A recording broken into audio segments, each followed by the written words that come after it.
The last episode, the final, 3 faithfuls and 2 traitors remained in the game, open to win or share a prize pot of 59,100 New Zealand dollars, but who actually took home the money.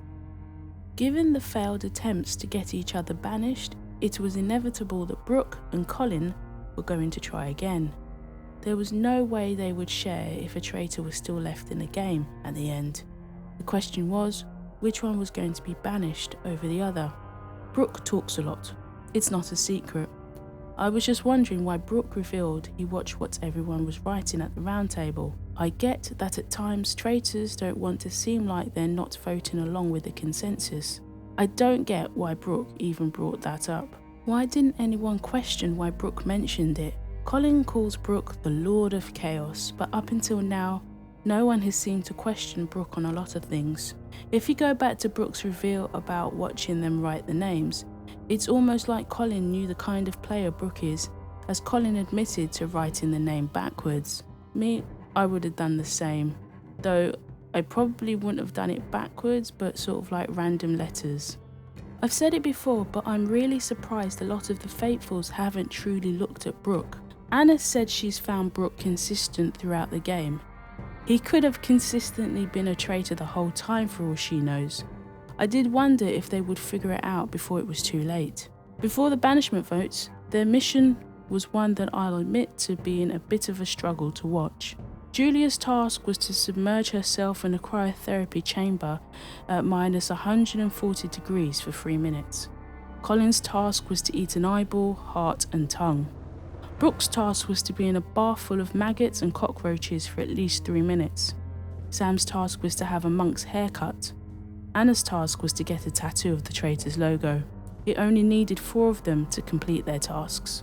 The ones I had trouble watching were Brooke's and Colin's tasks, so if I was in the game, I wouldn't do either of these. I was itching just watching Brooke. So much I had to stop looking at the screen. I would have to psych myself up for Anna's and Julia's task, though I wouldn't want to get the tattoo. Sam's challenge just means another reason to wear some fancy hats, because the monk cut just wouldn't suit me. Does it suit anyone?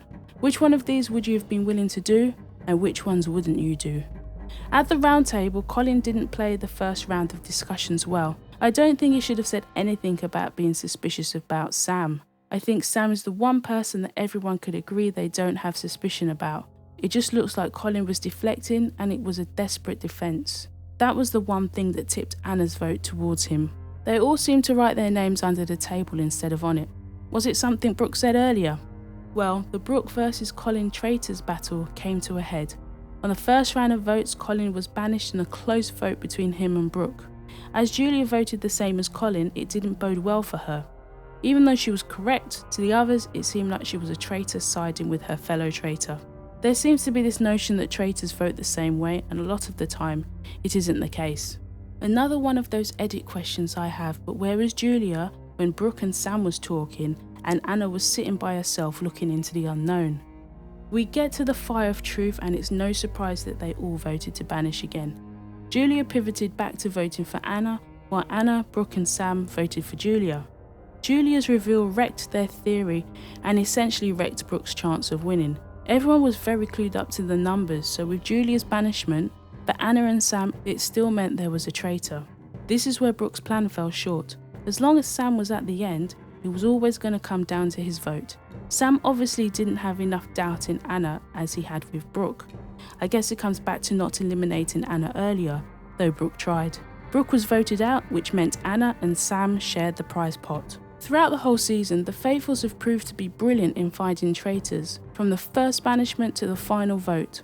While there might have been a small amount of general public players, I do wonder if the over-familiarity of some of the players ended up being more of an advantage to the faithfuls.